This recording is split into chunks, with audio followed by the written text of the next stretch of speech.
good afternoon. Sawana. Hello, Mary. Pasando del word when we answer. Sawana. Mercedes, Marta, Martín, Carlos, Gloria.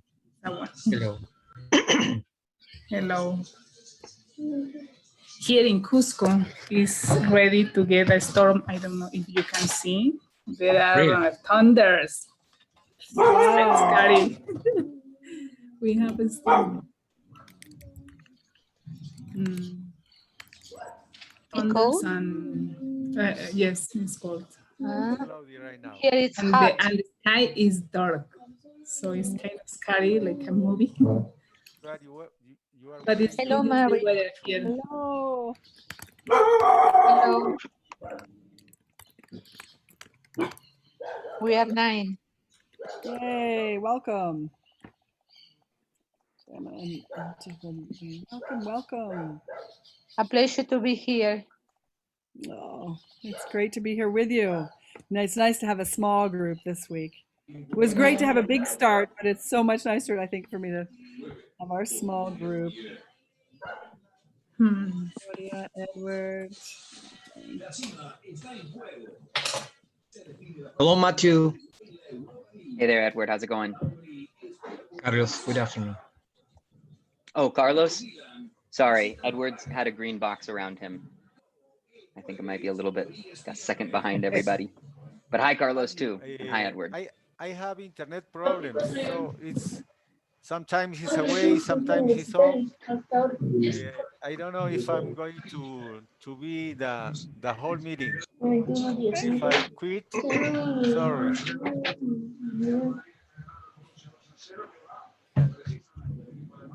We will miss you if you can't, but that's okay. We understand. Hello, Yvonne.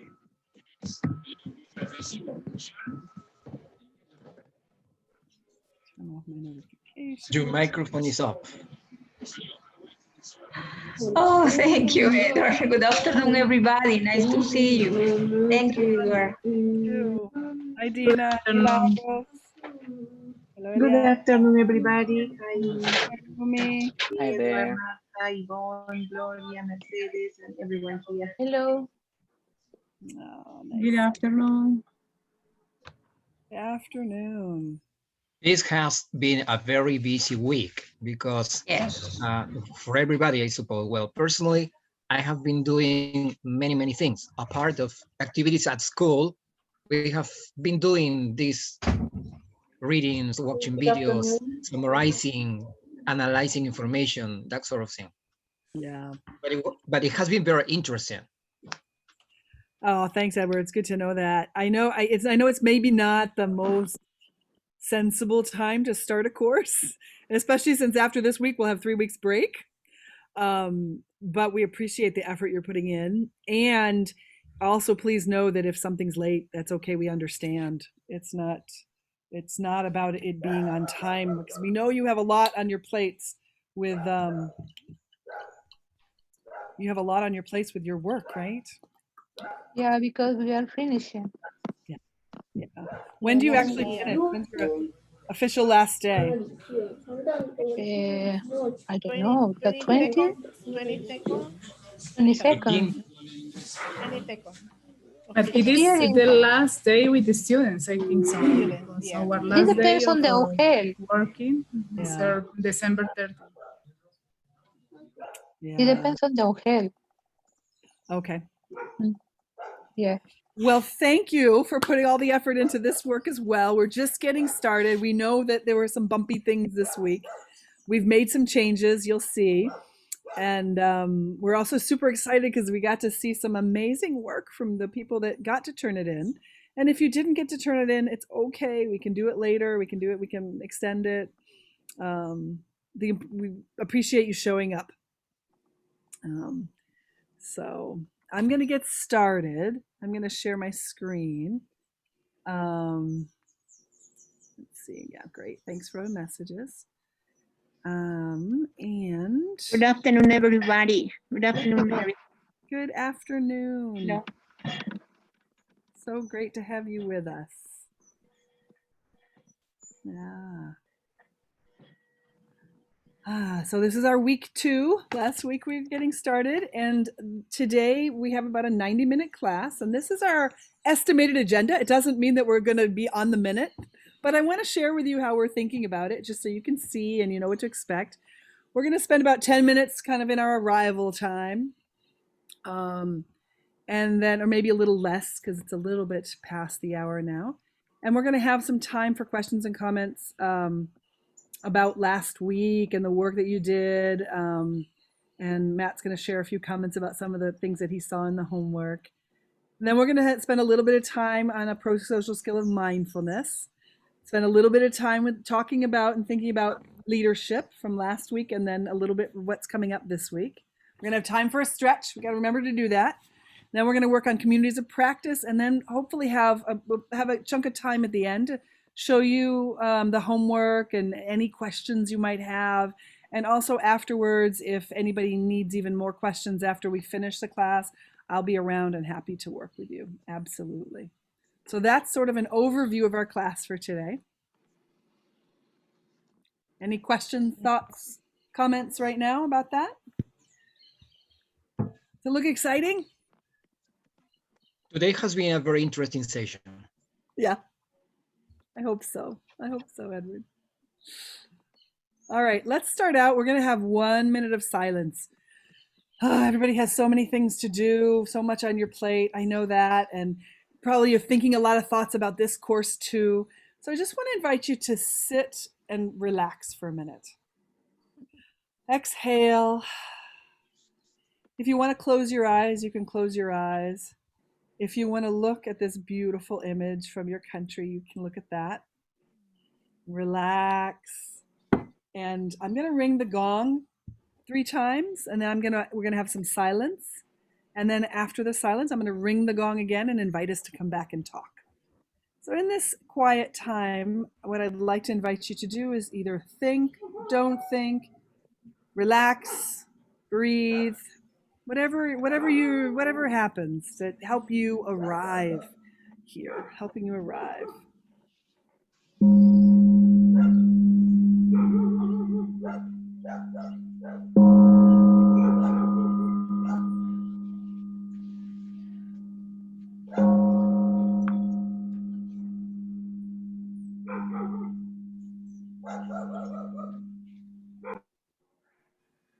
Some dogs are barking.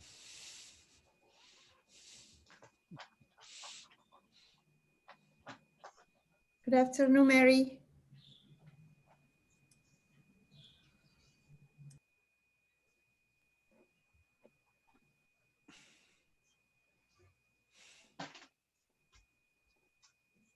Mary, your microphone is off.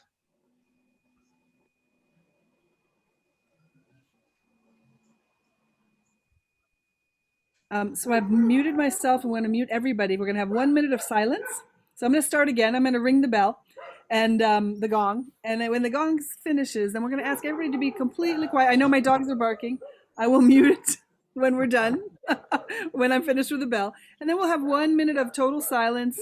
If somebody comes in, we hopefully actually make sure they come in mute.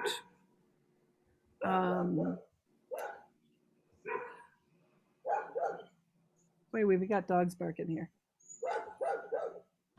We'll have 1 minute of quiet. I'll just ring it once more to get us started.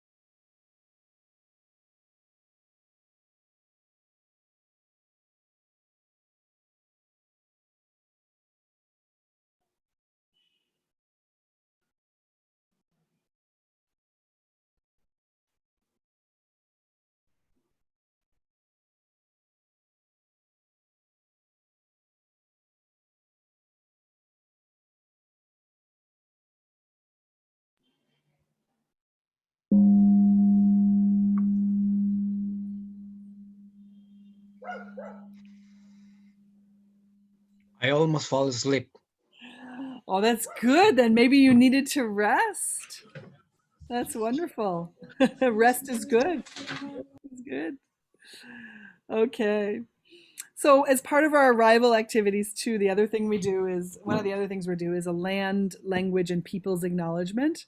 And so I'm going to get this started, but also invite you all to participate by reading um, one of the paragraphs. So I'll just get us started. The people of the Institute for Collaborative Learning in Costa Rica acknowledge with gratitude that we live, work, learn, and play on the traditional territory of the Huetar, Bostos, and Rama peoples. Would somebody like to read the second paragraph? Me, I'm going to read. We recognize that our participants in this course live, work, learn, live, work, learn, and play on the traditional territory of Achuar, Aguaruna, Ashaninka, Shipibo, Wambisa, Quechua, and Aymara peoples. Me, Mary. Thanks, Maria. In California, we acknowledge that we share in our history the land of many indigenous tribes of the Pacific coast, and in particular the Nisenan tribe, who guard the land of the Sierra Nevada. We also acknowledge the ties we share with the people of Mexico, who have also served and protected this land. Thank you. Who'd like to read the next one? Me, Marta. Thank you, Martha. We endeavor to live, work, learn, and play with respect, humility, and compassion. We recognize and cherish all languages of the world, including all of the languages spoken in the communities and classrooms of the participants, organizers, and facilitators. Thank you, Martha. And finally, Me. Finally. Me. a new voice. New voice. Lady first. Finally. Okay. That's good. Okay, finally, we acknowledge the future generations that will live and care for this earth and for the people that will live here. We strive to give them and their children a safe, abundant, healthy environment filled with love. Nice words. That was beautiful. And if you didn't get a chance to speak today, maybe next year when we come, because we will say that we'll start every class with this, just to ground us, right? To ground us in where we are and the land that we're on, the people that we're with the languages we speak, and also ground us in our future vision, right? Of part of what we're doing here is about our future. Everything we're doing here. So would you like to add any comments or questions to the acknowledgement? I would like to thank for everything we have around, from our history, our ancestors, and it's part of our history and of our future. Thanks, Edwin. Yeah, great. Anybody else?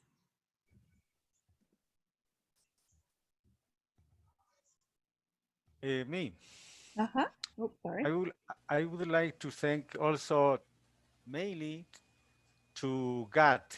It doesn't matter whatever you believe, but I think we all of us have God, and I want to thank Him because He gives us health, everything we have, and I also want to thank my family for let me be here in this place and said me, okay, you can go, you can do it, because we have many things to do. Yeah, but we have to give a space to separate a space of time to do what we are doing now, and I want to thank them also. Thank you. Thank you so much, Carlos. Yes, absolutely. Great. Thank you so much. We're going to do what we call a QCB, a quick community builder. And it has to do with smiling. As you can see these people smiling in this picture. So Yes. what I'd like to do is ask you this question. What is something that has made you smile or laugh today? And I'd like you to share in the chat, and also we can have a few people share with their voices. And my neighbor is starting something with the machine. So while we do this, I'm going to be moving inside. So I'm just going to turn my camera off. I'm still here with you audio wise, but I've got to move a little farther away. I don't know if you can hear. Can you hear the noise here? Oh, then I'll stay. If you can't hear it, that's okay. I can hear it, but maybe the microphone. So let's open the chat, and also what's something that has made you smile today or laugh or recently? And I'll start out with just telling you I have these 2 dogs, and I have 2 children that live next door. And last night we were all playing here, and we were playing with like tug of war with a shirt, and the dogs and the children all had a piece of the shirt. All 4 of them were tugging and pulling each other back and forth, and everybody just started laughing. It was hysterical. It was so funny. It was good for our soul. How about you, all? What's something that made you smile or laugh?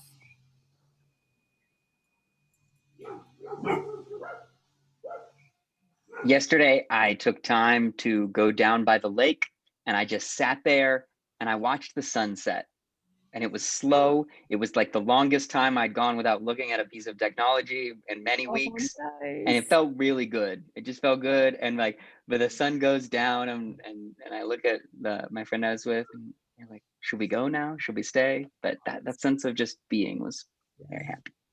Oh, thanks, Matt. And we've got some nice comments here about things that are funny, my sister's jokes, seeing children playing while I'm smiling, little granddaughter beginning to laugh. Yes, one of my sisters is good at making people laugh. She's very curious, talking in a funny way, so she did so in the morning. That's fun, Gloria. That's great. Anybody else? What's something that made you smile or laugh?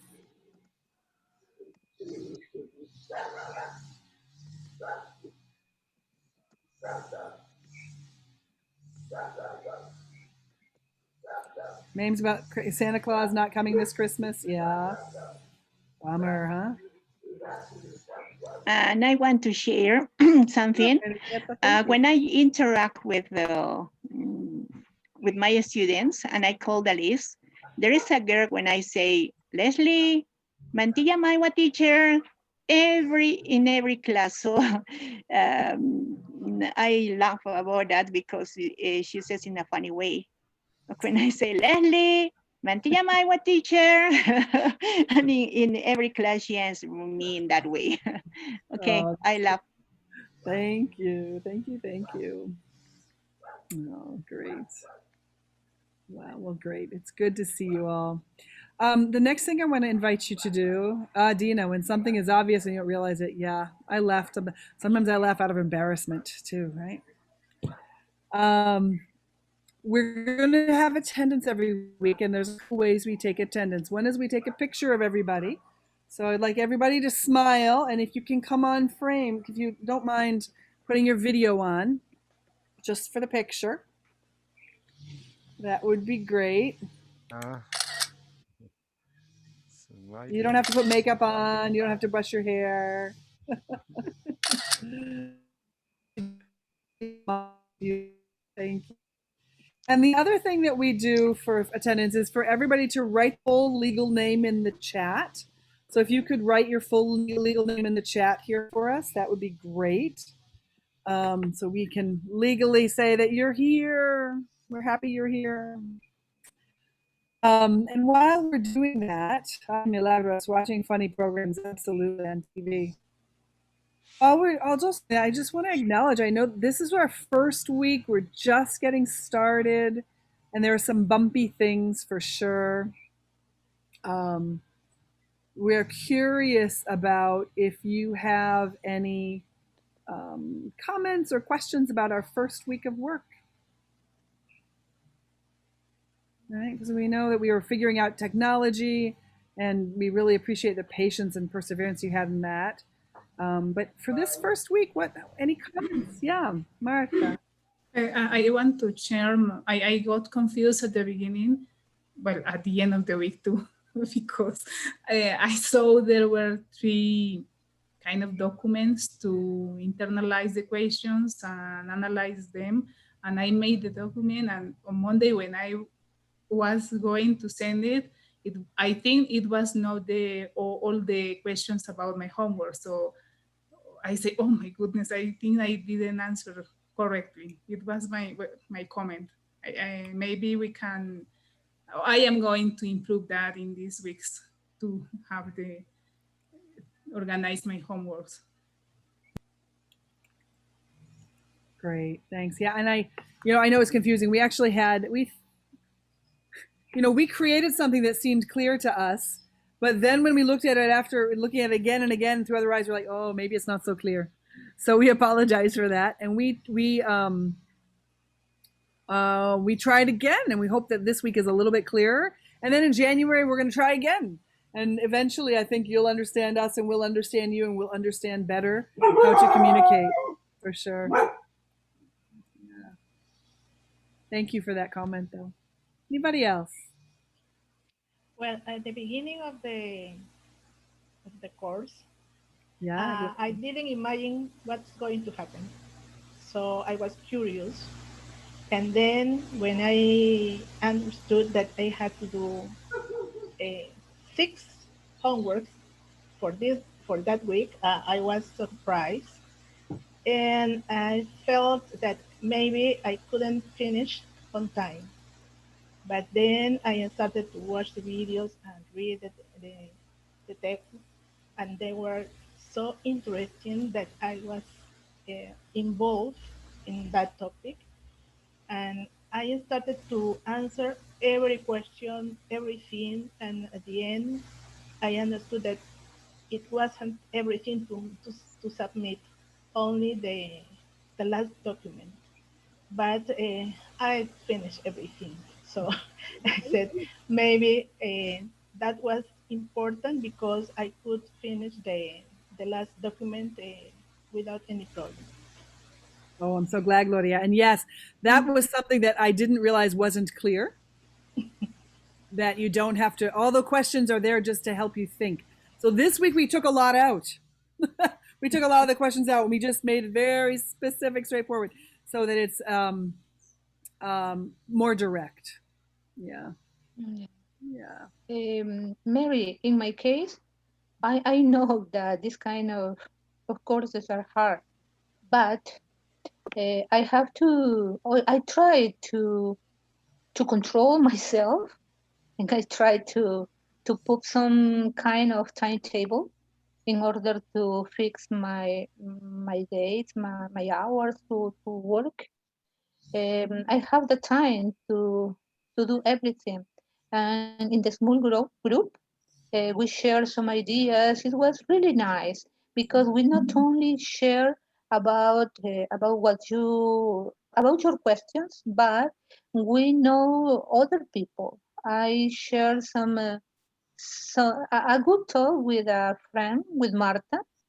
Nice. I call her Janet, and she is from Cusco. I am from Chiclayo, and we talked about our cities, and I invite her to my place, and she invite me to Cusco too. So it's a good start, I think, no, in order to know each other. Oh, I'm so glad. Yeah, and that was our Mercedes. That was really the big goal too. Was we put people from different places together in these small groups, so that you could get to know each other. Because you'll be working with your people from your city too, but it's a nice way to mix. So I'm glad. Yeah, I'm that's glad. right. And I think that a good start is to know. First of all, it's compulsory to know each other in order to go ahead with other things. Yes, absolutely. Thank you so much. Okay. All right, I'm going to pass the mic over to Matt, and he's going to do the next piece of our work together. Thank you for the people that wrote your names in the chat. If you did not, please write it. I see 1, 2, 3, 4, 5, 6, 7, 8, 9, 10, 11, 12, 13 people, and we are 20. So there's 7 people that haven't written their names in the chat. 6 now. Great. All right, Matt. Mary, could I get hosting privileges so I can throw my screen up? Oh, I'm sorry. I thought I had done It's all good. Left out. That's right. Yeah. Gotcha. Thank you. There you go. It's me, and then there's one I4CL co-host. That's where my PowerPoint is. Gotcha. You're over here. Yeah, good for you. All this technology. Woohoo! Mary? Alrighty, everyone. Well, yes.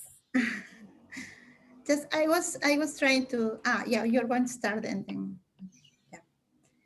Yeah, I was only trying to tell you something. I was like Gloria. I was confused at the beginning, all right, in the way that I didn't know exactly what I'm going to send, okay, but at the end it was only the reflection one that I should send. But I have to do, I think that in order to do the last one, you should do the first and the second and the third and all of them, no? But as I'm just coming from a course similar to this, just I have finished almost 3 weeks ago. And yeah, it was a lot of work, yeah, really, okay. But when I saw this, I saw 6 homeworks. I used to have then to do homeworks, okay, on Tuesdays and Saturdays, right? So sometimes I didn't sleep, okay, to accomplish all the tasks. And now the last one, I have problems with my WhatsApp, okay. I don't know what happened, okay. Maybe students are sending too much, okay, material to check. So that's why I have problems, and maybe I didn't know how to communicate with the students, with the other teachers in order to ask about what I should send, okay? But at the end, I could send my, maybe not for Monday at 10 o'clock. I continue on working, just have finished, and I send in the morning, okay? And I know that now I have to take more time in order to do or to accomplish all the tasks. No, but what I like is since the beginning, I could see the rules, the values, and I like it because I've been working with the students, okay, for many months, but I didn't, for example, present the way that values at the beginning of the classes. So they were really good for me. I learned a lot, no? And now I present, for example, that you have to, at the beginning, you have to maybe about the microphone, the cameras, okay? So it was really helpful for me. Thank you very much for that. And for all the work that I have to do, maybe a lot of work, hard work, but I know, I think that we learned a lot with that. Thank you. Well, thank you so much for sharing your experience, Marilu, and for your perseverance, for sure. And I'm so glad that the values and agreement statement is useful. We're going to go a little bit deeper into that this week, so I'm excited about that. And I'm glad that provided a useful model. That's exciting. So thank you. All right. Alrighty, everyone. So I'm going to talk a little bit more in specific about the assignments that we've gotten submit to Canvas so far. And before I jump into some of the ideas that you all were talking about as a community, I want to give you a window into what I think is one of how we at I4CL look at grading, right? When I come in to look at the assignments, I'm not looking for reasons to fail you, right? I'm not searching for all the things that are wrong. I'm looking for evidence of your learning, right? So Marilu, when I get your document, I open it up and I'm like, I want to know everything that I can about Marilu right now. So I want you to know too, that whenever we come to that piece of it, we're always looking to support you and find those evidences of it there. So know that those are the eyes that will be looking at the reflections you share with us, not critical eyes looking for all the problems, but celebratory eyes looking for all of the learning, because that's why we do it and why I imagine you do it with your students too. Now I want to get into some of the content. And one of the things that I think a lot of people had some really interesting comments about, and I felt our group making meaning around in a lot of really interesting ways, was vulnerability. And so I pulled a few quotes out here from your actual submissions. And every week we'll try to pull a few different quotes so that we can highlight your words and amplify them. And I haven't put your names up here. If you'd like to acknowledge yourself as the author of one of these quotes and share a little bit of your thoughts later on, we'll have a quick minute to do so in that. but I wanted to make sure that I wasn't putting someone on the spot, right? Because again, we're thinking about vulnerability. And so I want to think about that. And someone's saying, I hope I did a good job. For those that I have read, I think I have about 3 more that I'm trying to read right now. I have comments in Canvas right now. And so Mary and I will go back and forth, but if you submitted it by today, you should be able to go into Canvas and listen to myself talking for a few minutes, giving my thoughts about your piece. So if you're curious about that and want to get that interaction going back and forth, it'll all be out today. So thinking about vulnerability, one of the thoughts that I think really captured what a lot of people were thinking about was answering this question of what prevents us from connecting. And I love this quote of, we protect ourselves excessively. We lose tolerance to vulnerability. And I like thinking about those as 2 different stances, right? This like protective stance versus this vulnerable stance. And I think it's really powerful because protecting myself is important, right? I need to protect my health. I need to protect my physical safety. I need to protect my family and their health and safety, right? And so there are times when I have to protect myself, and times where I may be put into a vulnerable situation, like in this wild and crazy pandemic year, going to the grocery store can feel vulnerable, right? It's a context that forces me to feel vulnerable. I could get sick just because I'm trying to buy plantains. And so I like thinking about that as the balance, because protection is something that's sometimes critical, but I don't always need to protect myself, right? If I'm having a cup of tea with my mom, I probably don't need to protect myself, right? If I'm playing with my little nephew, I probably don't need to be protecting myself. And so I think it's interesting about thinking about those as balancing forces, right? When do I need to protect myself? And when is it safe to be vulnerable? And I think a quote that really built off of this in a powerful way was thinking about the connection of vulnerability and courage. And someone said, once you find your vulnerability and you don't feel bad or afraid, then you find the courage of showing yourself as you are.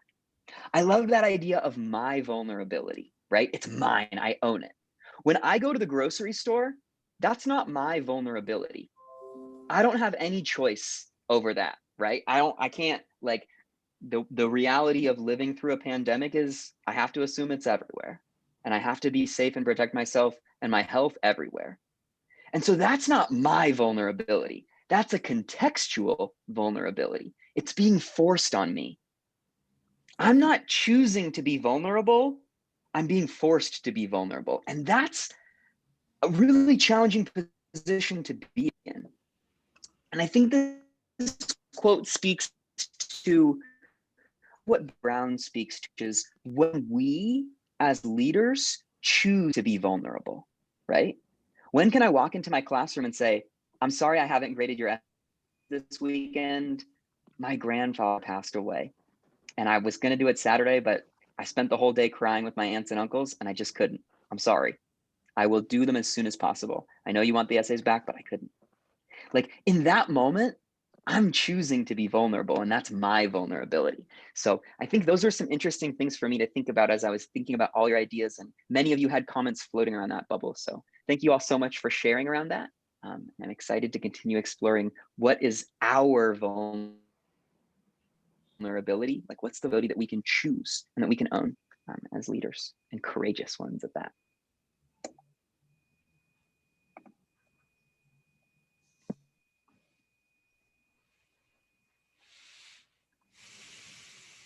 Are there any thoughts on that, or anyone want to add to or add on to one of their quotes or anything before we move on?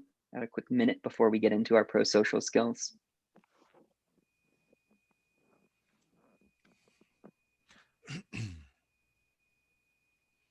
All righty. Well, thank you again. And great. So, pro-social skills practice. We watched a Sawubona video. Have you been thinking about Sawubona? Have you been Sawubonaing the last week of your life? Did anyone Sawubona breakfast today?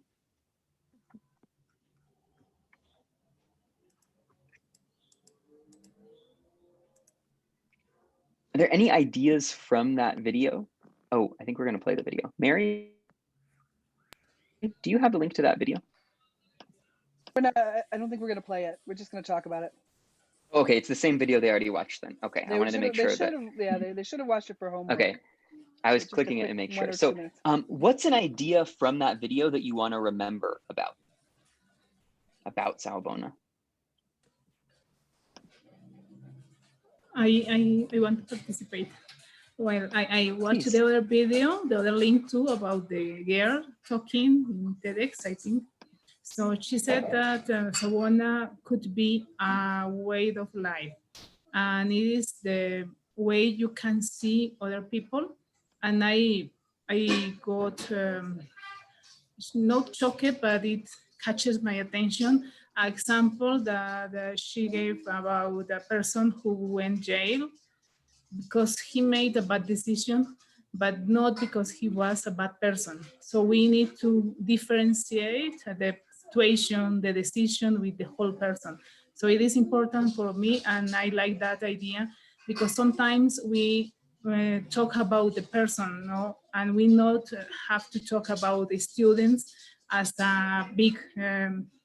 For example, when I feel bad when a teacher said that student is lazy, that student is bad. No, maybe in your course that student is lazy or doesn't like English, but doesn't mean that the student as a person is bad. So I like that idea, that concept, and I try to get improving that idea in my life, that I need to don't judge the person. I need to see the action, but not the person. Thank you. Yeah, Martha, I think that's a really powerful acknowledgement that when we judge people, when I tell you who you are, I'm deciding not to see you, right? I'm seeing one of your actions and then seeing all of your being as that one action, right? And that can compound, right? You tell a student you're the lazy student. Okay, fine. If I'm the lazy student, well, I'm definitely not going to do the homework, right? And so I think you're bringing up a really real example of what happens when we don't Salbona. When I don't see the person and I judge them, I see an action and that's it, then that's when it's really reductive, right? And that's when it can lead us down challenging paths in leadership. Any other one quick thought about Salbona before we move into another round of pro-social skill work? You can also write answers in the chat. If you're having trouble connecting via audio, again, our goal is for you to have channels to share your thoughts and ideas and grow and learn. Matthew, yeah. Sorry. Well, I was thinking about Salbona video because it is a different culture, you know. Here, for example, in the place where I live, in Caraz, people say, hola, you know, ¿cómo estás? Everything, but it's just like a habit, no? We don't, well, it's not our intention to really know what does he feel or what does she feel. It's just saying by saying. That's why I was well, very interested about this way of greeting, because when they say Salbona, they well, it's something very confident, and they share everything to the other person, and they give them everything they have, not their friendship, not their culture, their help, and they expect not the same from the other person. But and that's something very important. I thought about this because we are, as Marta said, no, we are different, of course, but we don't have to judge people just because what I see, no. We have to well, to search what is happening inside of this person. Maybe we don't know. That's why more than uh, trying to our student to memorize something. No, what we have to do is to to get closer to them and to give advice, no, to find what is happening in order to help them. No? Thank you, Matthew. Yeah, thanks so much, Carlos. I was really struck Matthew, by that phrase you shared of when we Matthew, salbona someone. can I say Yeah, sure. something?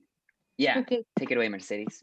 okay. So I think that I'm for me like Carlos said, say hello it's a habit, but I'm not going to say Sawona to my friends or someone, but I think that the way as I say hello is going to change because I have a new knowledge about Sabona.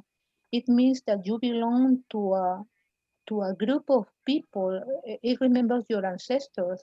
It's not only an individual, your ancestor, and it implies your culture, your beliefs, your religion. So you have to be respected as not as individual, but all the people who is behind you. So I respect you and you respect me, but not as individual. You respect my culture, you respect my religion and something like that. No, that's why for me it was very, very nice to say Sawana to somebody, no? But I'm going to say hello probably. Yeah. Mercedes, thanks for sharing that. And I think Can I say both what something? you, Oh, sorry. I think we're actually going to wrap up the discussion really quick. So if you want to share a quick comment, sure. But I also want to make sure we have time for other stuff. So what would you like to add one more thing before we move on? Yes, me. Can I participate? Please. Okay. Sawona, according to the video, is the beginning of a dialogue, right? Orlan says that it is more than a simple greeting because it has to be with your ancestors. It has to be with the freedom of the people. It is not just a simple, for example, hello or hi, because it has to be how you feel, how you feel and how, okay, you have to be in front of the other people. Seeing is the essence of the human beings because it can help us to empower us to investigate deeply in how we are, what we are doing now, and how to communicate with other people, as Mercedes mentioned, respecting each other.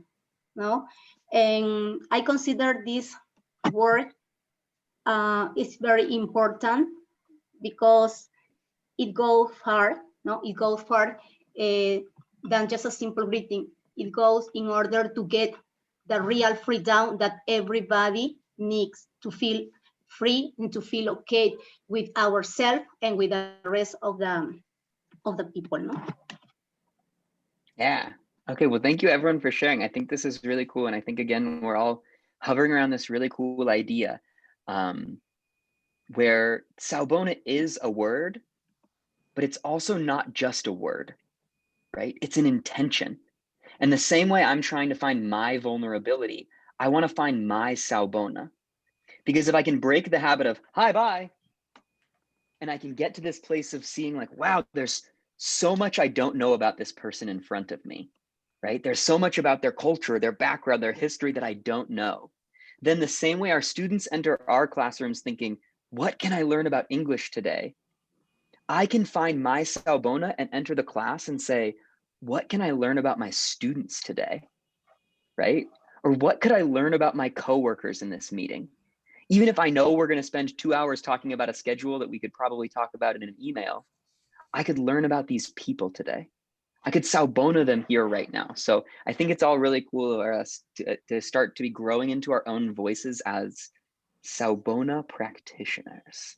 So thank you everyone so much for sharing. It's really great to hear all of your voices and thoughts. And Matthew, can I participate? Sure. Maria. Take it away, Yeah, Maria. for me, I'm going to be specific when I saw the video. And I understood that Savona is a spiritual greeting, and that invite you to have contact with the person who you are seeing. Savona, Matthew, for example, you're in front of me. So it invites you to respect, to talk about many things, maybe about what you need from me and what I can learn from you. Okay, I think is we can talk each other with respect and maybe with a lot of empathy. Okay, I think for me that is very spiritual. Okay, and I hear for me, as you said, we have to practice it. Okay, and try to understand and to change maybe our attitude in some moment. Okay, and for me at the end is an invitation, okay, to talk, to dialogue about the things that maybe we need to share. That is. Yeah, absolutely. I think these are all really great thoughts, and I think Can I say something? I think we're all sure. Yeah. Right. Well, as you said, if we are going to use, so we are going to apply this to our classrooms, okay, when we maybe don't know in the future, we can also have the presential classes. Most of the time, okay, when we give a class, we only give the class, right? We are in a hurry to give the class. To accomplish with the curricula, and we start the class, we finish the class, and we say goodbye, and we say maybe in this way. We have never, okay, maybe taken the time to talk to them about, okay, maybe why didn't they present the homework, or why they are not paying attention. So I think that this is more related with the time that we have to give our students, okay, when maybe today that we have read about this, we have another idea about how we can invest our time in class. Maybe, okay, giving them the opportunity to tell us how do they feel, okay, rather than to give a class and only accomplish the curricula in that day. This is, I think, that is also important, okay, to take into account, is to most give the time for sharing, maybe something that is not exactly or has to do with the topic in that day, but how they feel, okay, how they are, if they have eaten, maybe, because I work in a school where my students, okay, have different problems, okay, since they don't have, maybe some of them don't have even to eat, okay, or to have breakfast. So we go and maybe we give the class and we don't pay attention with their problems. So there should be necessary to give them a time, okay, maybe some minutes to think about other things that are not exactly related with the topic in the class. Yeah, thank you so much for adding that in. I think, you know, we're not filling heads with English words, right? We're caring for human beings, and we're joining and accompanying human beings in their own journey, right? And they need so much more than words. All of us do. All of us need lots more than words. To give you all an example of what it looks like to Sao Bono your class, I looked at this slide, and in my notes, I had planned 2 minutes for this slide. And you all have had some really wonderful stuff to share. And so I've been here being like, well, I could be here to Sao Bono my lesson plan and say, this is a 2-minute slide, or I could Sao Bono my group and say, wow, we have some really rich stuff to share. And so I see all of you and what you're sharing. And I think that's a really wonderful thing. And so I'm glad we're sharing this intention and inspiring all of ourselves to find our own ways to be present. So in light of that, because I wanted to have the space for this rich discussion, I'm going to move through some of the next slides a little bit quicker, and we're going to skip over the discussion questions. I wanted to hold space for the discussion that was really hot right now, and then we're going to jump quickly into leadership.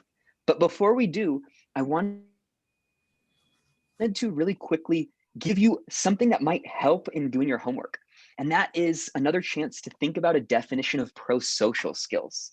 Now that we've gotten you to do some thinking about what that term means to you, we want to share a little bit about what it means to us. So when we are thinking about pro-social skills, we're thinking about voluntary behavior with the intention of helping somebody else, right? I'm choosing to do this. Again, I'm not forced. Go give your classmate a hug and tell them you're sorry. Like, no, I'm choosing to, right? Pro-social is when I make the choice to just try and help someone. That's my intention. The opposite of this would be antisocial. I think antisocial is a term that I had heard a lot more in life. And so pro-social is kind of like this alternative force. Instead of doing things to go down, down, down with community, pro-social skills are trying to go up, up, up with community. Pro-social actions are relationship skills, and they're inviting other people to feel positive and seek interaction. And I think that's what makes them so powerful for us as teachers. Because when one pro-social action invites another, it makes the effort of one kind thing multiply, right? If I help one student extra after class with their homework assignment, and they help another student explain it, and then they're explaining and another student what's it, and that kind of multiplies, and suddenly everyone's received some amount of help, and I've only had to start the ball rolling. And I think a lot of these just generous pro-social actions have that multiplying effect, right? And so that's why we want to really explore these, because as teachers, we're always struggling with time. There's so much to do. And if I personally have to be the only person in the classroom helping everybody else, there's not enough time. But if I can create a pro-social community where we have a value of everyone helping one another, now there's plenty of helpers and plenty of time to help everyone achieve what they need to.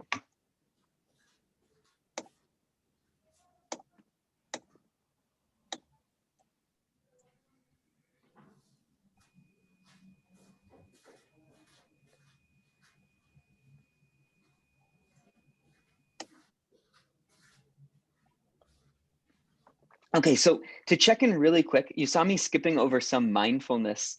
We'll make sure to circle that back in. It's one of the threads that we carry throughout, so don't feel like you're missing anything. And if we have time at the end, we'll come back. But your pro-social skills homework for this week, everyone's going to watch and discuss a 7-minute video from Jack Kornfield. Jack Kornfield is the man right there sitting in front of that lovely flower. And he's sharing with us some reasons why practicing mindfulness is important. You will get a little bit of mindfulness right away. The link is right here, and it'll also be in Canvas. So don't feel like you need to click it now, wait till after class anyway, but it's also in the slides if you're looking for it. But we'll watch that video, you'll talk about it in your small groups, and you'll also write a little bit about it in your Canvas reflection tasks. So, moving on to our next topic, Dare to Lead, lessons on and in leadership. So today we are going to keep spending time with Brene Brown and Daring to Lead. And we're going to keep exploring what lessons we can learn from her research on shame and vulnerability. And how we can use this idea of turning leadership upside down, right? Instead of imagining that the leader is the person with the most power and the most force and the person who can make everyone do what they want, right? How can we invert that and think the leader is the person with the most courage, right? The leader is the person who's willing to take on risk themselves and be vulnerable and start that community of vulnerability. And if we do that, right? If we take this chance and flip this thing upside down, what happens to the community then, right? How can we use her research to inspire our exploration? To reconnect us with that definition of vulnerability, Brene is inspiring us in saying that vulnerability is the emotion that we experience during times of uncertainty, risk, and emotional exposure. And I think that's what really connects back to the idea of, wow, if I go to the supermarket right now wearing a mask and trying not to get sick, there's a layer of vulnerability there. There's uncertainty and risk, and it can feel emotional and da da da. But I think where Brene goes a step deeper than that is this next piece that says, and we stay, right? It's about choosing and being willing to sit with that uncertainty, right? In our world, there's always going to be things that will be risky and uncertain around us. And sometimes we choose to avoid those things. But we can also choose to lean into that and to accept it. And I think that's really the facet of vulnerability that really jumps out to me from Brene's work, and that I want to keep thinking about as we're working together, right? Because there are certain things I can't change the ways in which the whole world makes me feel vulnerable. It's too big for me, but I can change myself, right? And I can make decisions for and about myself about when I'm going to be vulnerable. So I want to know a little bit about your thoughts about Brene Brown, what thoughts about the video you watched, and why is it difficult for some leaders to be vulnerable? So I loved our discussion and that wanting, I'd love it if you'd like to participate, choose one of those two questions and try to share a short comment about it, just so there's enough space for us to hear from everyone. And I also want to invite you to share your comments written in the chat too. But there are a few folks who'd like to answer one of these two questions, thinking back about Brene.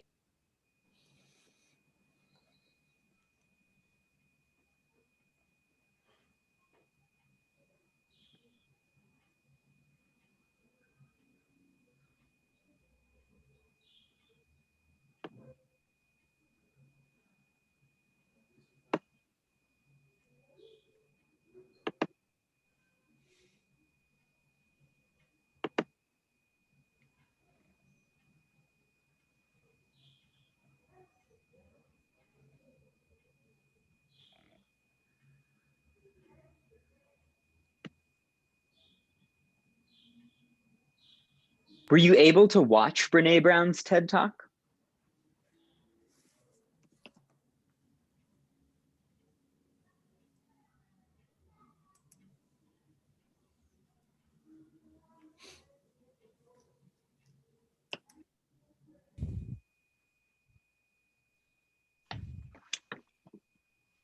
So one of the things that jumped out to me when I was reading your homework, someone actually made a comment about this that I think speaks to that second question. And they were talking about specifically how one of the challenges for them in terms of being vulnerable as a leader is it's not macho, right? This was a man writing this, and they wrote and said that we live in a world where there's an idea of this macho man. And I think one of the challenges that I do see into and see how that connects with what Brene talks about is we have an idea of what a leader is supposed to be based on the stories that we tell each other, right? The history that we share. And when we think about that history and think about who the leaders are in those stories, I know one comment that I had a teacher make is that a lot of his history is his story, right? There are a lot of values that are connected with traditional ideas of masculinity and being a man that we also connect with being a leader, right? And not to say that only men can be leaders. And that's a really obvious thing for me to say, right? Not only men can be leaders, duh, right? I know incredible women who are incredible leaders of wonderful, wonderful things.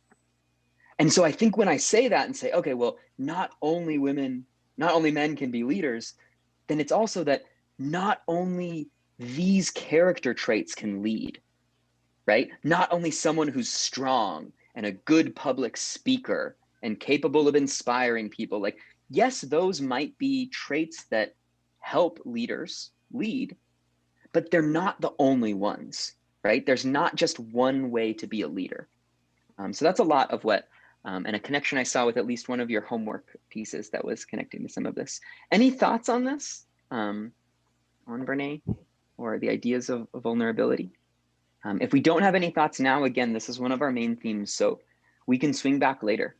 I think that's one of the benefits of being in such a long-term course is that we can choose to do it when it works for us. So before I move on to the next slide, any last takers on wanting to share? maybe I could just say one little thing too. I Please, think Mary. sometimes people think about vulnerability, and that means you have to tell everybody something about you that's weak or bad or wrong, and that's not what it's about. It's not like as a leader I have to show up in front of all the people in my community of practice and say, oh, I cried yesterday because blah blah blah blah. It's not about that. It's about being able to own up to a mistake when a mistake is made, which is vulnerable, right? And a lot of times I think one of the things that's hard is that our cultures don't value making mistakes. They see that as a real weakness, or you get in trouble. Whoever's to blame then really gets in trouble. So if there's a lot of blame, then it's very hard to risk saying, I made a mistake, and then, what can we learn from that mistake? How can we fix it? And then what can we learn? Let's not get into blame. So I think that sometimes that strong blame culture makes it very hard to be vulnerable, and very hard to learn, right? If I have to be perfect and right all the time in front of everybody, it makes it really hard to learn. So I look forward to future thoughts about vulnerability too. Yeah, Mary, I think that's a really cool facet on vulnerability. Not just when do I choose and go into vulnerability, but also how do I react to other people's vulnerability, right? How do I hold others' vulnerabilities? And how do I want my vulnerability held?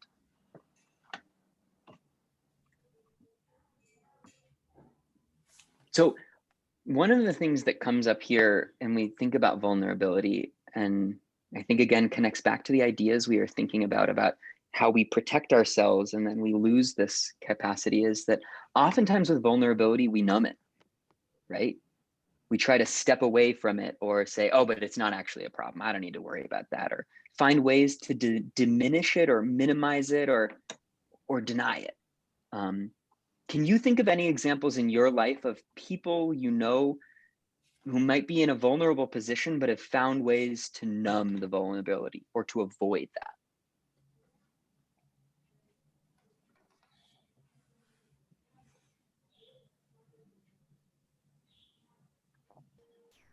Or alternatively, can you think of moments in which maybe there was some vulnerability and someone leaned into it and really embraced being vulnerable in a powerful way? Well, I think that there have been Please. many, sometimes we as teachers working at school, okay, it's an institution, there are more colleagues, and sometimes there are opportunities, occasions in which we have to participate individually in front of the school, okay? Not only teachers, students, parents, and you have to talk in front of them, okay? So sometimes people feel afraid. If like vulnerability means that you feel that you are not enough, okay? But when people say, why not? I can do it. I can achieve it. And it's like a challenge. If you believe in yourself, you can do it. So it's like the start of something new, the start of a change. Yeah, I think that's a really powerful thing to think about. I think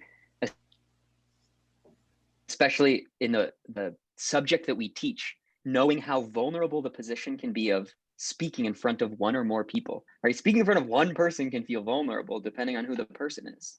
And the more and more people you're speaking in front of, the more and more possibility that can feel really vulnerable, right? And so if we know that that's a reality of our context, how do we deal with that? Because we don't want a student to step back from that vulnerability, right? And say, I'm just going to miss class on Wednesday because then I don't have to stand up in front of everyone, right? What can we do so that our student says, that sounds really scary, but it's not going to kill me, right? How do you get to that place? I think is the big question. It's not a question I expect us to answer in a week, because I think it's a challenging, complex moment. But I think, Edward, you're highlighting a very real and specific context of vulnerability in English language learning. And I think that's great. So now I want to pass it off to Mary to talk a little bit about communities of practice and then wrapping up on our Matthew, homework. Yes. I have an example, but I don't know if it's okay. Sure. I don't know if I can say. Matthew, for example, there are a group of students who are working in a collaborative work, and the task is, for example, make a song, a lyrics, no? Creating a song. So they have working pairs. There is something, a leader, a guy, no? And probably he's not good at singing because the task is to make the song and sing it, no? And sing the song. Yeah. But probably he's not a good singer. So he has lead everything, but he gave the opportunity to other students of his group to sing the song. And also, when he started to listen to his friend singing, he started to singing too, because he felt vulnerable. But when he listened to his friend singing, he started to feel more confident, and he started to sing too. It doesn't matter if he sings very well or not, but he sings. I don't know if it's okay, the example. I think it's an awesome example, Mercedes, because again, when your student is feeling vulnerable by himself, he's like, nope, I'm not singing, I'm out. But when he can be in a group and he can look left and look right and go, oh, like my friend's hand is shaking a little bit too. I'm not the only person nervous, right? This isn't a me thing, it's a human thing. Then he can lean into it, right? So again, that community of vulnerability, that community of taking chances and not judging and not shaming kind of multiplies. So I think that's a great example, Mercedes. Thanks for sharing that as we wrap up. All righty, Mary, would you like to take it away?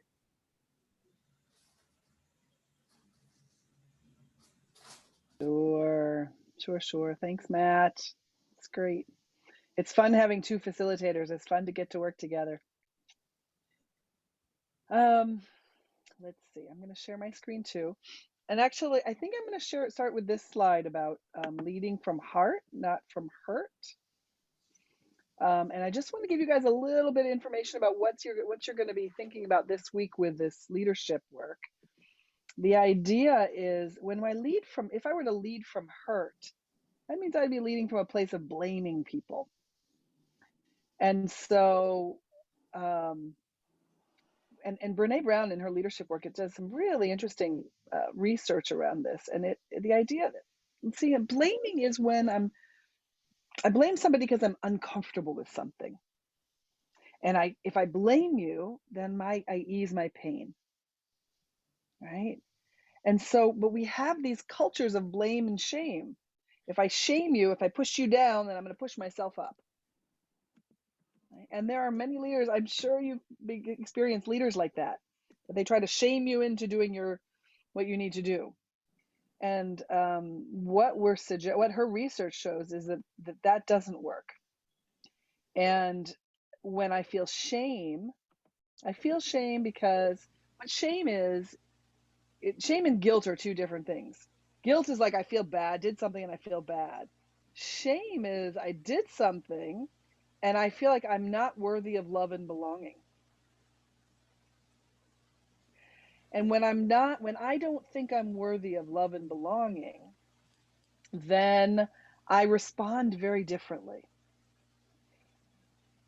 So shame is this intense, painful feeling or experience of believing that we are flawed and therefore unworthy of love, belonging, and connection. So what I'm going to do is I'm going to hide, or I'm going to hit back because I feel so bad that I just want to push you away.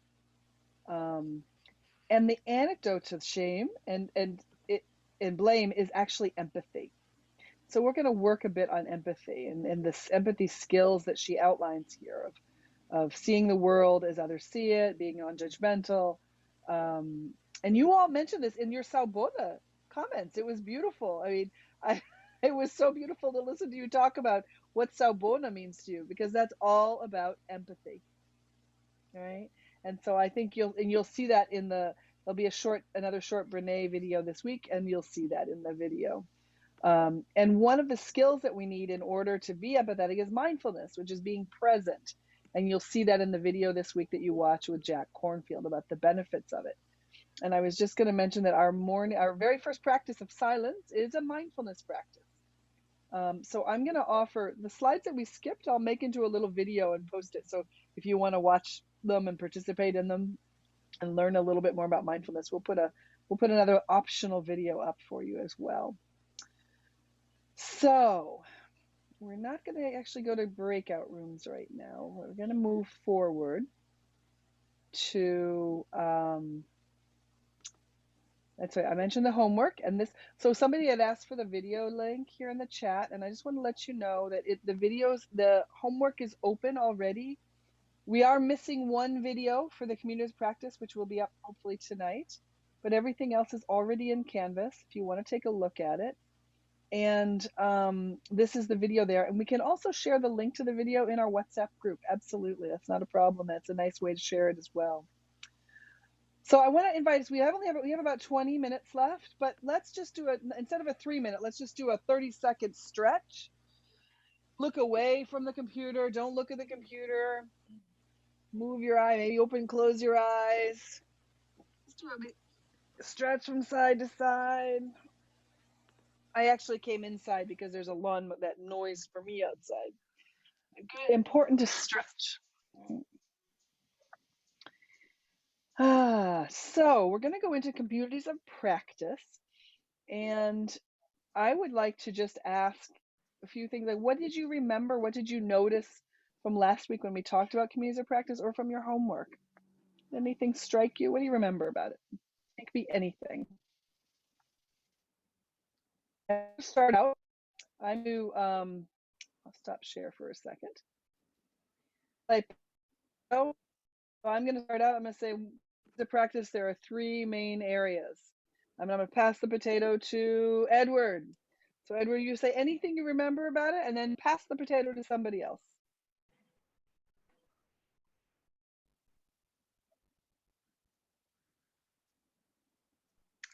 Sorry? Something, what do you remember about communities of practice? Anything. And then pass it to Maria, because I think she has something to say. Well, communities of practice are teams of, are a group of people in which everybody have something in common, community. They have something in common, the same purpose, the same goal. And all of them work together in order to achieve the goals. So just one idea. So pass the potato, or metaphorical potato. Pass the potato to somebody else, and they can say one little idea, and then we'll pass it. Okay, Sandra Carpio. Sandrita. Okay. Yeah, it's a group of people who share concerns, interests, and every member of this group have to be active. I mean that they have to participate in all the activities that that this kind of group is going to carry out, and exists everywhere. For example, we can create a Sandra, just one idea, just one little idea, and pass the potato. Just one idea, okay, and pass the potato. I choose another person, or I continue? Yes. Okay. Sorry for the noise. No, okay. Let me see. Solinda Caballero. Solinda Caballero. Solinda Caballero is so. Solinda, are you there? Wolinda. It's not.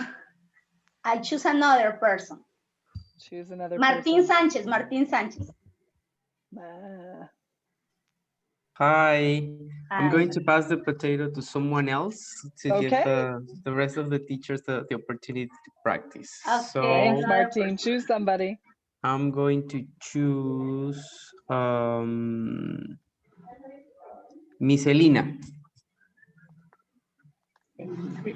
Okay, thanks. Community practice for me is work in group, is share your experience, is share your knowledge, is share as someone else share your, maybe your life.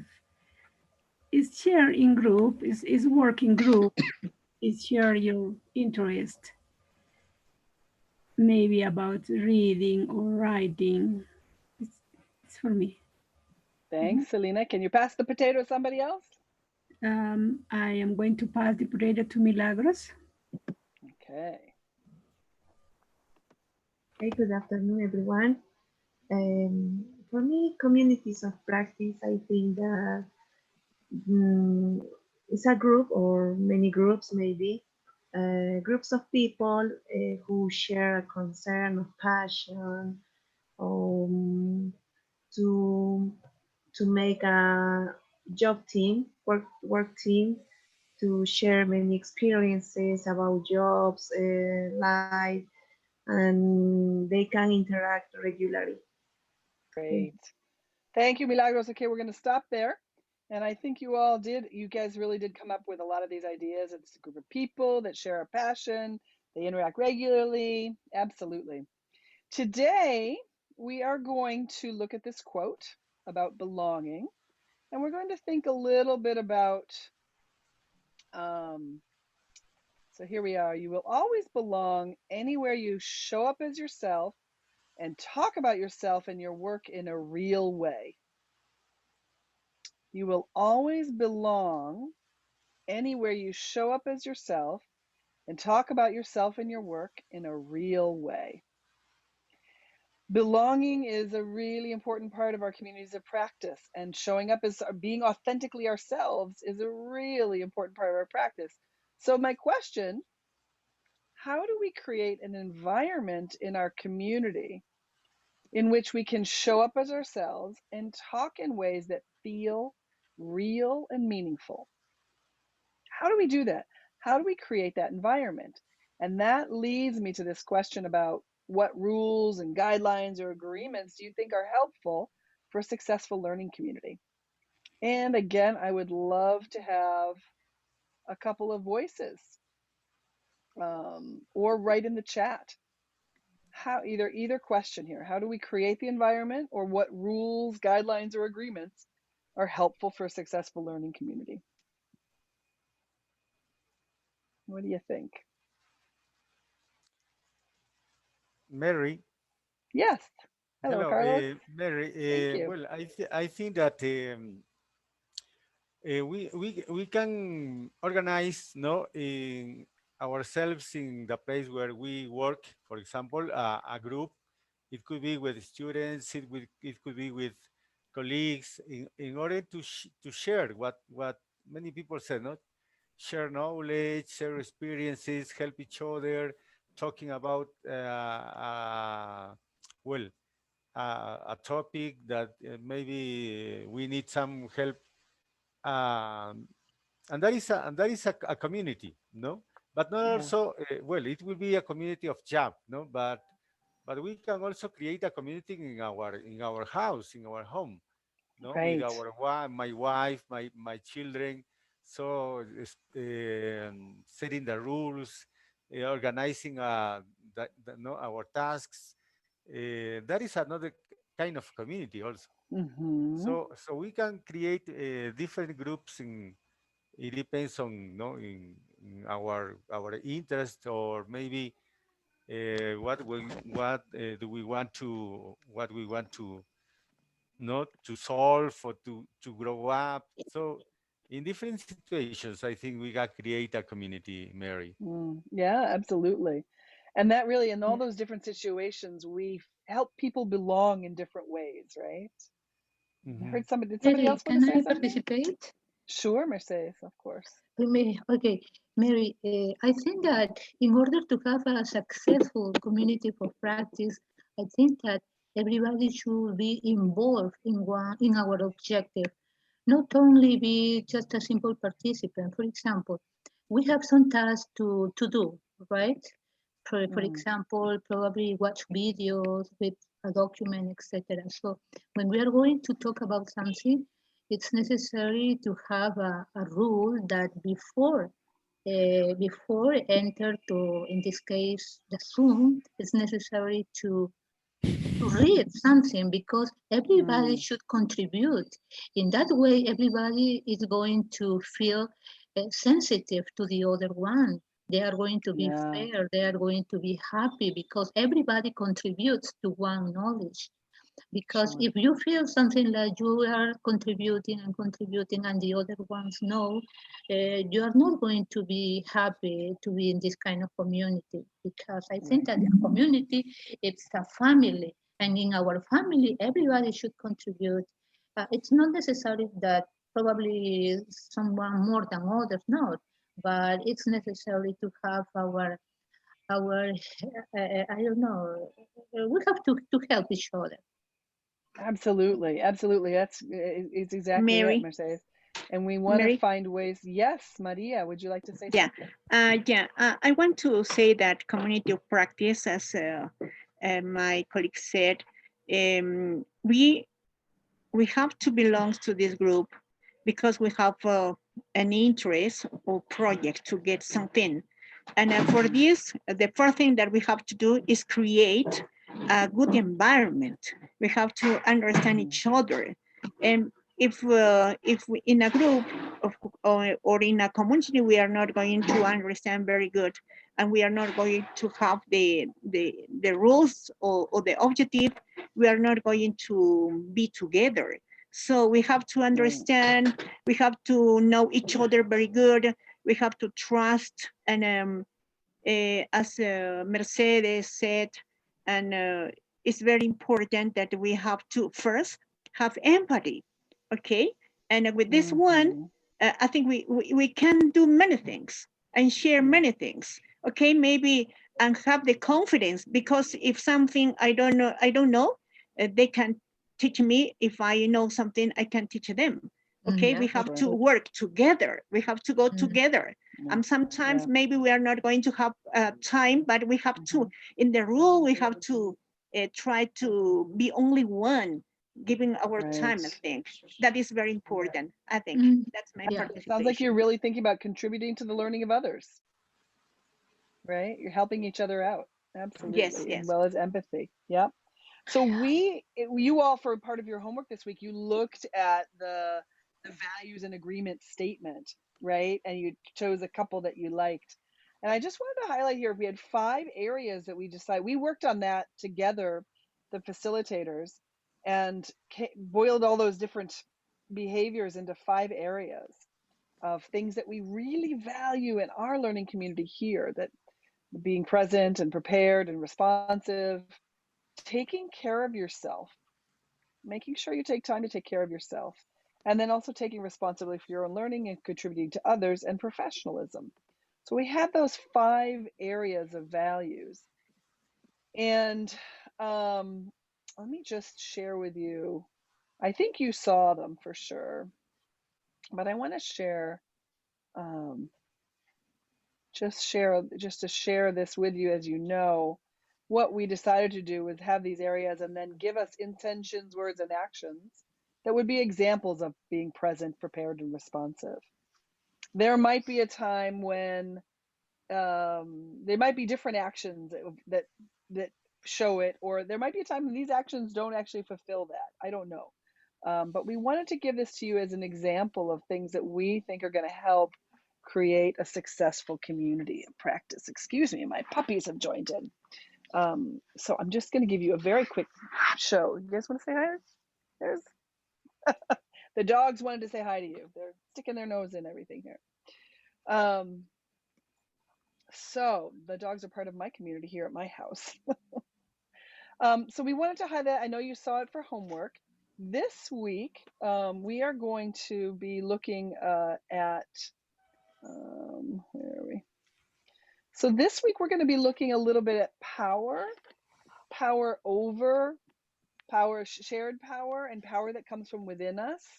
And we're going to be looking at demand, and when do we demand, when do we set rules in our communities, and when do we ask people to participate in voluntarily, sort of as in agreement. And that video is not up yet, but it's going to be up. All right. what I would like to do right now is a quick check on Canvas. I want to show you the Canvas assignments and how it's changed a little bit. So can you see Canvas here? Well, 1 second. Let me go back to, I'm going to show you from the student's view. There we go, student view.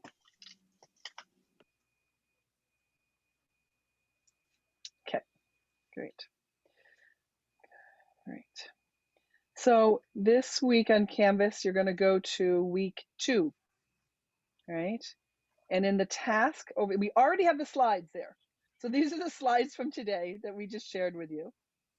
And if you click on the homework task overview, look at, you used to have 6, now we called it 4. Now we have 4. We tried to make it a little bit simpler. There's 4 things. The 2 purple things are things that you do by yourself, and the green things are the things that you do with your peers. All right. So the individual reading, watching, and thinking, which will be the videos or audios or articles or websites, and then the individual weekly reflection. You'll do those by yourself. 1 second. Let me do this. So you'll do these 2 by yourself. The green ones, the small group discussions, which I think you maybe have already gotten into your small groups. You'll meet again for an hour with that same group. And then also the WhatsApp postings. We'll try to give you some prompts too for the 2 WhatsApp postings. So here you have the task for number 1, the individual reading, watching, and or thinking. We estimate it'll be about 30 minutes. There's 3 videos, 1 about mindfulness, 1 about leadership, and then 1 about community of practice, which is not there yet, but coming soon. So basically we watch the videos. What we took out here, we had put a lot of words in to explain the homework. We took all that out. We just said, okay, watch the video and see what you get out of it. And so I'm curious about how this feels to you. But that's number 1. Then in the small group discussions, you have these questions to discuss. You don't have to submit anything to us. They're just suggested questions to discuss. And I love what Mercedes had said about you all getting to know each other. That really is a big purpose of our small group discussion time, is for you to get to know each other and to really create a nice supportive learning community. So number 2 is small group discussion. Number 3 is the WhatsApp posting. And this week on Thursday or Friday, so tomorrow or the next day, tell us about a leader who inspires you. And so we'll learn on WhatsApp a little bit about what leaders inspire you. And then Sunday, Monday, or Tuesday, something about the content. And finally, the weekly reflection. So you can click on this link here and it'll take you to the weekly reflection. Any questions so far? Comments about the homework?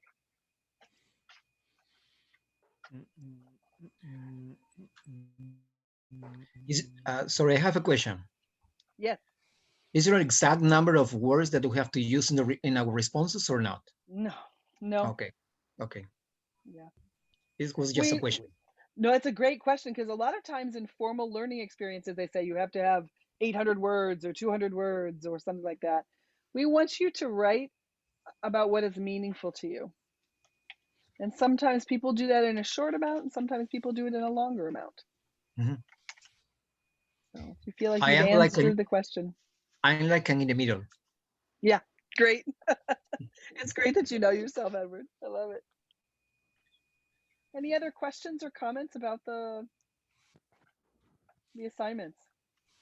Well, I am excited about watch the video about mindfulness, because I was reading a book about Carol DeWell, I think so. I don't remember the author well. And she says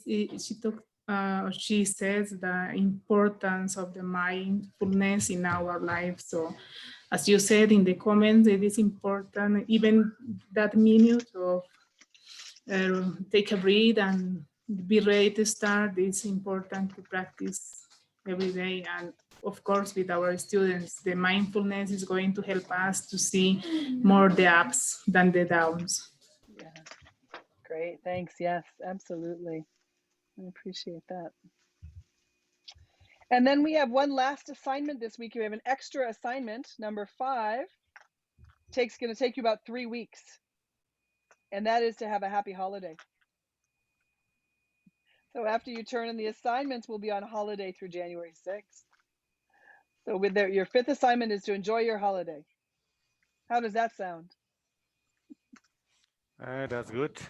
Do you have any questions about how to enjoy your holiday? Yes, I know. So I know it's for us. We're just getting the course going. So going into a 3-week holiday is like breaking a rhythm.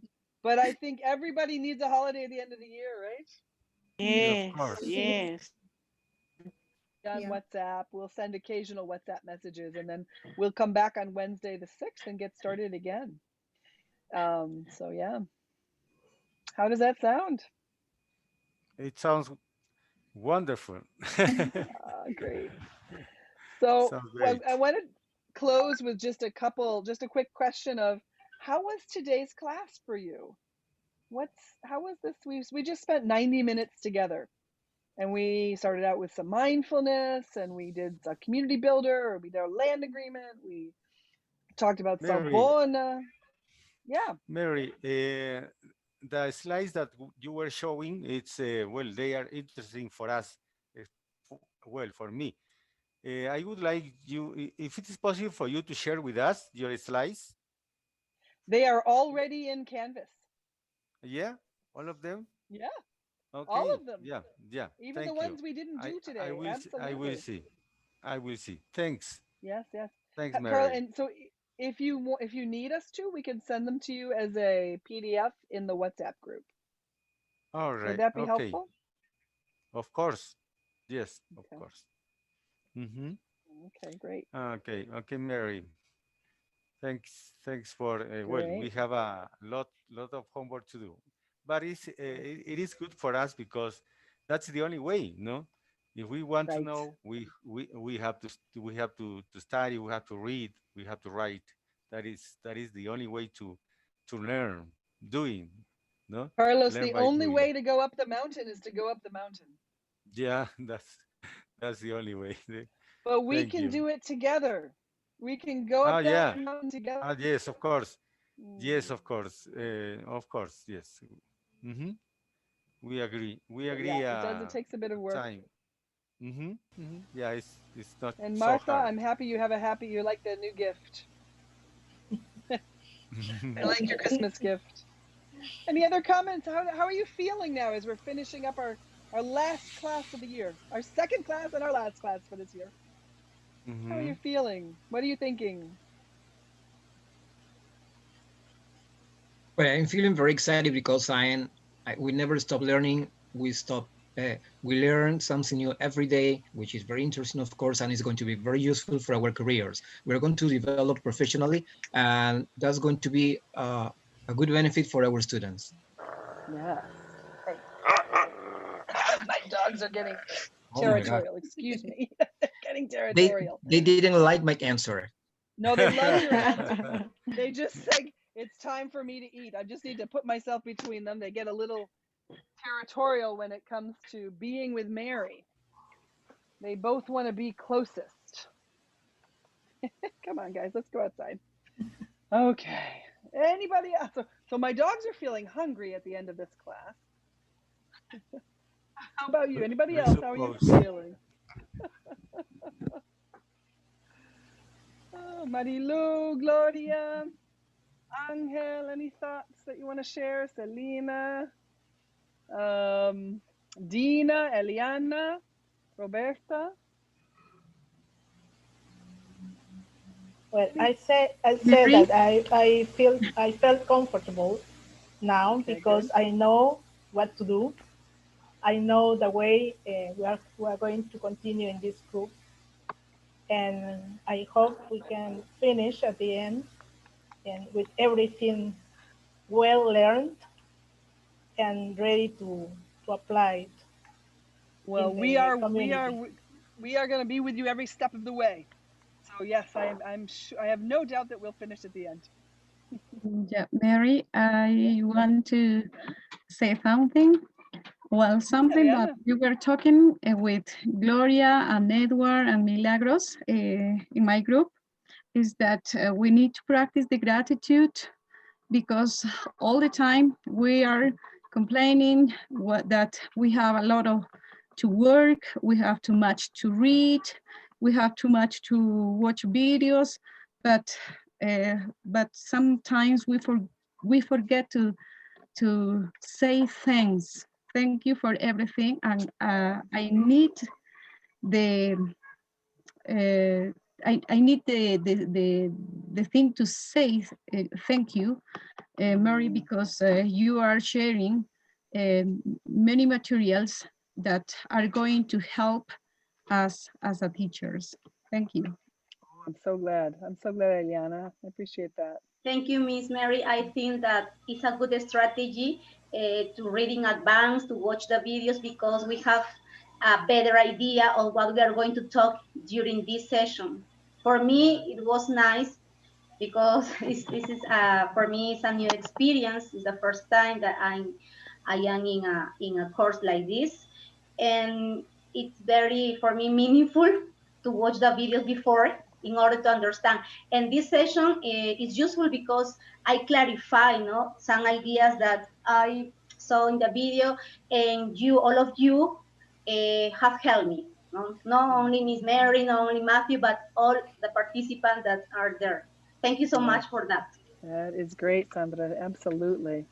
I'm so glad to hear that you clarified, and I'm glad that you're also honoring everybody, all our voices. Every voice is valued, every voice is heard. Okay, everybody. Well, thank you so much. We are on WhatsApp if you need to find us. I think everybody's into Canvas now, but if you need help, we'll be around. We have office hours. Many of you have come to our office hours, which is great. You can come to office hours to talk about the concepts too. So, you don't have, doesn't have to be just technology. If you want to talk about mindfulness or leadership or vulnerability, come to our office hours. We'll send out a link, usually a couple minutes before each one, but we have 2 office hours a day, except for Wednesdays and Fridays, where we just have 1 hour. But Matt, anything you want to say in closing? You can come hang out with me in office hours tomorrow at 1 p.m. If you miss me and you realize, I don't want to go 3 weeks without him, then you only have to go 2 weeks and 6 days without me. I'm really excited you all to be working with you all. I know we just got started. I'm excited to have 20 new friends to get to share about my holidays with when we come back in January, and to hear about all of you. And for me, it's always a joy to get to connect with more people in new places. So I'm really happy to be headed into 2021 with a community of Peruvian friends and colleagues. Oh, yeah, me too, Matt. Yeah. I hope you all have healthy, however you celebrate, whatever you celebrate, or if you don't celebrate, I hope that you have a beautiful end to the year. I hope that you practice self-care, that you're kind to yourself and you take care of yourself, because your health and your sanity are very important. Not only for you personally, but for your families, for your students, for the people, your colleagues in your community of practice. We value self-care. We value people it's not about being selfish. It's about taking care of myself enough so that I can then serve other people. So take care of yourself. And if you celebrate, enjoy the celebration. If you don't celebrate, enjoy some free time. And we'll be in touch on WhatsApp.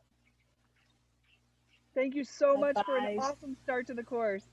Bye-bye. Thank you. Thank you, me. Bye-bye. Thank you. Everybody. Bye-bye. Thank you, everybody. Bye-bye. Enjoy your Have a vacations. excellent holidays, Okay. all of you. Yeah. Thank you. Thank you so much. Okay. Goodbye. Thank Bye-bye. you. Bye. Thank you so much. Thank you. so Goodbye, much. everyone. Goodbye. See you. Goodbye. See you. See you. Bye. Bye. Bye-bye. Bye, Milagro. Bye. Thanks a Bye, lot. Bye, Martin. Bye, Mary. Goodbye. Goodbye, Bye-bye. Mary.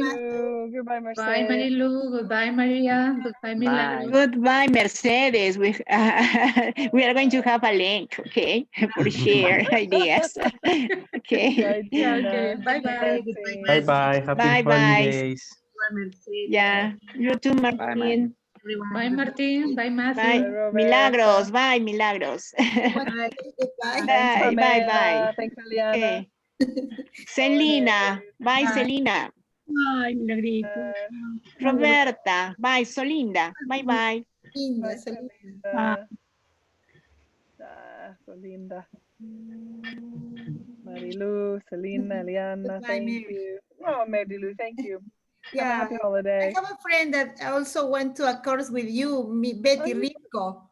Oh, yes, I love Betty. Yes, she told me to say, okay, yeah, to say, yeah, to greet you, okay? She's very happy that I can share with you a course, yes. Oh, yeah, me too. Please A lot give her of my greetings love. from her, yes. Thank you. Thank you. Thank Goodbye, you. Mary. Take care. Goodbye. Take care, Marilu. Bye. Thank you, Maria. Thank you, Bye, Matthew. Selena. Bye. Bye, Pilar. I hope your father feels better. I'm gonna put her in the waiting room.